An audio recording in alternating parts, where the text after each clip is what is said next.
Hello students, कक्षा 10 SSC online classes में आपका स्वागत है। पिछली वीडियो में हम परिवहन से संबंधित बातों की चर्चा कर रहे थे। हमने सड़क परिवहन व रेल परिवहन तथा पाइपलाइन परिवहन से संबंधित बातों की चर्चा की। ये तीनों ही परिवहन के साधन स्थल परिवहन में शामिल किए जाते हैं। स्थल परिवहन के बाद जो परिवहन का दूसरा प्रकार आता है वह जल परिवहन शामिल होता है। जल परिवहन नाम के अकॉर्डिंग ही जल के द्वारा होने वाला परिवहन जल परिवहन कहलाता है। यह परिवहन का सबसे सस्ता साधन है। ध्यान रखने योग्य बात यही है, हमने सड़क परिवहन में भी ये देखा था कि यह मितव्ययी है, कम खर्चीला है, लेकिन सड़क परिवहन हम जानते हैं कि सस्ता साधन है, लेकिन सड़क परिवहन से भी सबसे सस्ता साधन जो है वो जल परिवहन। तो जल परिवहन जल के माध्यम से होने वाला परिवहन, जल के अंतर्गत जल की सतह पर ये दो प्रकार से होता है। पनडुब्बी होती है जो जल के अंदर डूब कर जाती है, एक जहाज होते हैं जो सतह पर चला करते हैं। तो जल परिवहन जल में होने वाला परिवहन जल परिवहन कहलाता है। यह परिवहन का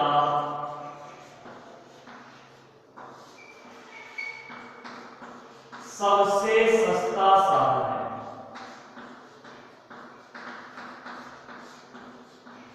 अब ऐसा क्यों?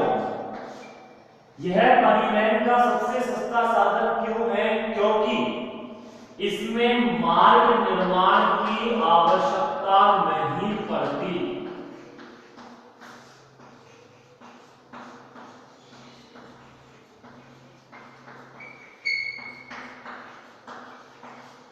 मार्ग निर्माण की आवश्यकता जिस तरह से सड़क परिवहन में हमें सड़क बनानी पड़ती है, रेल परिवहन में रेल की पटरियां बिछानी पड़ती है, उस तरह से इसमें मार्ग नहीं बनाना पड़ता। जहाजों को पानी में उतार दिया जाता है और जहाज संचालित होते रहते हैं। जिस तरह रेल की पटरी में अगर रेल की रेलगाड़ी मामूली भी इधर उधर हो जाए तो दुर्घटनाग्रस्त हो सकती है, लेकिन जल परिवहन में ऐसा नहीं होता। अगर जहाज थोड़ा बहुत भी इधर उधर हो तो कोई इफेक्ट नहीं पड़ेगा, दुर्घटना नहीं होगी, क्योंकि संपूर्ण क्षेत्र में सिर्फ जल ही जल भरा हुआ है।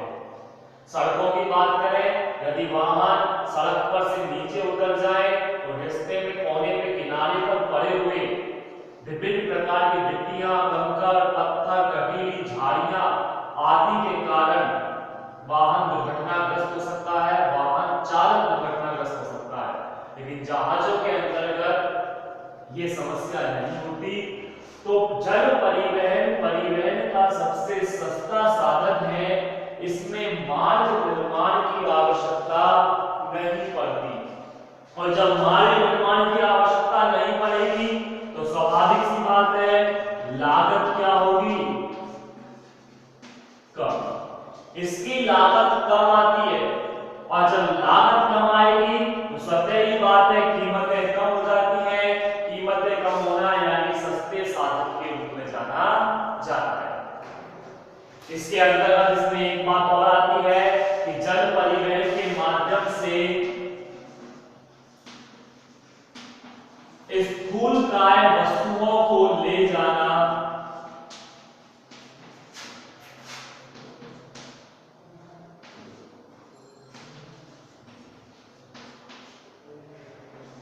उपयुक्त रहता है।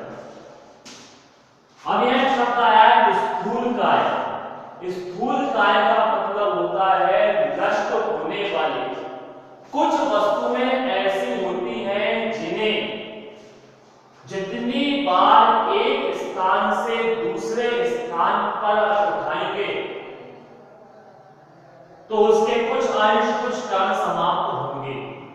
जैसे कोयले की बात करें, कोयले को आप एक जगह रख दीजिए, वहां से जब दूसरी जगह उठाएंगे तो कोयले के कुछ कण उस जगह पर गिर जाएंगे जहां पहली बार हमने रखा। फिर दूसरी जगह से जब तीसरी जगह रखते हैं तो वहां भी यही स्थिति आती है। तो कोयले को जितनी बार आप दूसरी जगह रखते जाएंगे, चेंज करते हुए, तो उसके कण नष्ट होते जाएंगे। सड़क परिवहन और रेल परिवहन के अंतर्गत परिवहन बदलना पड़ता है कई बार मार्ग के अनुसार, क्योंकि रेलगाड़ी एक निश्चित मार्ग से निश्चित मार्ग की ओर जाती है। दूसरे मार्ग में अगर जाना है तो गाड़ी चेंज होगी, माल उतरेगा फिर माल चढ़ेगा, तो ऐसे में उसमें लॉस होता है। इसके अलावा शीघ्र नष्ट होने वाली वस्तुएं भी इसमें शामिल होती हैं। तो इस परिवहन के माध्यम से स्थूलकाय वस्तुओं को ले जाना काफी उपयुक्त रहता है। प्राचीन समय में जब परिवहन जल परिवहन बेहतर नहीं था तो अफ्रीका से ब्रिटेन मांस का व्यापार होता, मांस ले जाया जाता था। मांस एक ऐसी वस्तु है जो शीघ्र नष्ट होती है, लेकिन उस समय का परिवहन ऐसा था कि यात्रा करने में काफी समय लगता था। कारण है कि आधुनिक जहाज, आधुनिक तरह के इंजन उस समय मौजूद नहीं थे। ऐसे में भारत से अफ्रीका से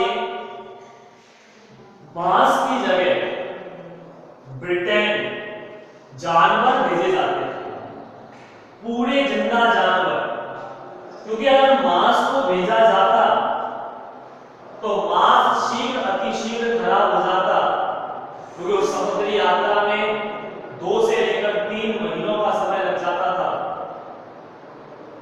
जिंदा जानवर भेजे जाते थे, लेकिन इतनी लंबी यात्रा में उन जानवरों का वजन भी गिर जाता था। भूख प्यास के कारण कुछ जानवर मर जाते थे, कुछ बीमारियों का शिकार हो जाते थे, तो लाभ का सौदा दिखाई नहीं दे रहा था। समय बीता, आधुनिकता आई, नई तकनीक आई, जहां तेज गति से चलने वाले जहाज आए तो वहीं जहाजों में रेफ्रिजरेटर की भी व्यवस्था हो पाई। अब इस रेफ्रिजरेटर के कारण और तेज गति से चलने वाले जहाजों के कारण जिंदा जानवर की बजाय अब उन जानवरों का मांस भेजा जाने लगा, जो ना सिर्फ जगह कम घेरता था, अपितु जानवरों के मरने, बीमार होने या उनके वजन का कम होने का भी खतरा नहीं रहता। तो कहने का आशय, जल परिवहन परिवहन का एक बेहतर साधन माना जाता है। यह परिवहन का सबसे सस्ता साधन है। मार्ग निर्माण की इसमें आवश्यकता नहीं पड़ती, इसमें लागत भी कम आती है और स्थूलकाय वस्तुओं को ले जाना इसमें उपयुक्त होता है। लेकिन इसकी एक सबसे बड़ा दोष यह है, ये परिवहन वहीं संचालित हो सकता है जहां जल हो। जल नहीं तो जल परिवहन भी नहीं। तो हमने जल परिवहन की एक सामान्य जानकारी देखी। आइए इसी क्रम में चलते हैं। जल परिवहन 2 प्रकार का होता है, एक समुद्री जल परिवहन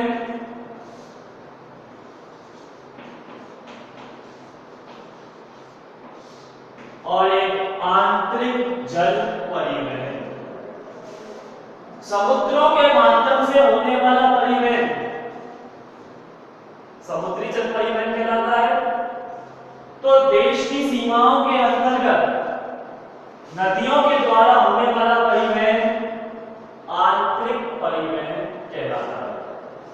यदि दो देशों के मध्य कोई यात्रा करनी है, एक देश से दूसरे देशों में जाना है, समुद्र के माध्यम से यात्रा करनी है, तो वह समुद्री परिवहन में शामिल होगा।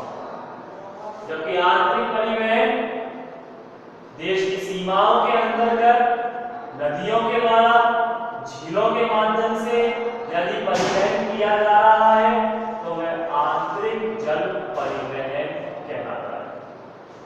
हमारे देश में कुछ आंतरिक परिवहन के मार्ग दिए गए जो एक निश्चित दिशा से निश्चित दिशा की ओर, निश्चित मार्ग से निश्चित मार्ग की ओर संचालित होते हैं। वहीं समुद्री परिवहन एक देश से दूसरे देश में अगर यात्रा करनी है तो इसका इस्तेमाल किया जाता है।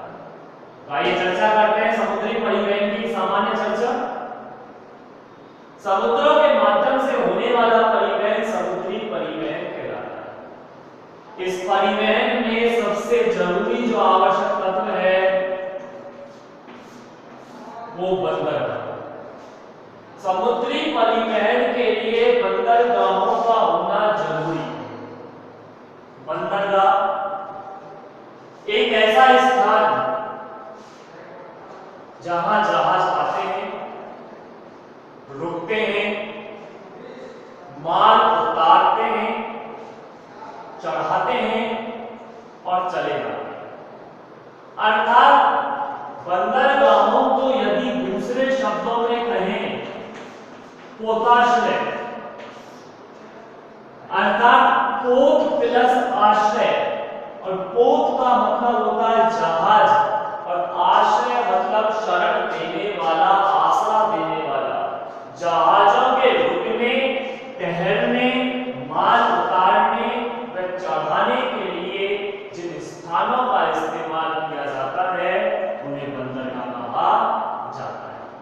जिस तरह से रेल गाड़ियां रेलवे स्टेशन पर आकर रुकती है, बस स्टैंड पर, हवाई जहाज हवाई अड्डे पर, उसी प्रकार से जो जहाज आते हैं वो समुद्री जो जहाज है वो बंदरगाहों पर आकर रुकते हैं। हमारे देश के अंतर्गत जो समुद्री सीमा है देश की वो 7516.6 किलोमीटर। हमारे देश की समुद्री सीमा इस तरह से गुजरात से शुरू होते हैं, केरल तमिलनाडु होते हुए और पश्चिम बंगाल तक पहुंचते हैं। साथ में दोनों तरफ के अंडमान निकोबार द्वीप समूह और लक्षद्वीप, तो जो ये सीमा बनती है पूरी कंप्लीटली, इसकी लंबाई है 7516.6 किलोमीटर। ये क्वेश्चन पूछे जा सकते हैं लो लेवल की कॉम्पिटिशन एग्जामों में कि भारत की समुद्री सीमा की लंबाई कितनी है, 7516.6 किलोमीटर। इस समुद्री सीमा पर बंदरगाहों का निर्माण किया गया है, क्योंकि बंदरगाह जो होंगे वो तटीय क्षेत्र पर ही होंगे। इन तटीय क्षेत्रों पर जो बंदरगाह निर्मित किए गए हैं उनमें 12 तो बड़े बंदरगाह या 12 मुख्य बंदरगाह हैं, तो 187 छोटे या गौण बंदरगाह। यानी मुख्यतः जो कार्य होता है, मुख्यतः जो व्यापार होता है, हमारे देश से दूसरे देश में जो वस्तुओं का आदान प्रदान होता है वो मुख्यतः 12 बड़े बंदरगाहों के माध्यम से होता है। लेकिन इसके अतिरिक्त 187 जगह जगह पर छोटे बंदरगाह भी हैं। तो इस तरह से हमने बंदरगाहों के बारे में और समुद्री परिवहन के बारे में सामान्य परिचय किया। कल हम भारत के प्रमुख बंदरगाहों के बारे में जानेंगे जो भारत के अलग अलग राज्यों की अलग अलग सीमाओं पर स्थित है। लेकिन आज के लिए इतना ही काफी है। तब तक के लिए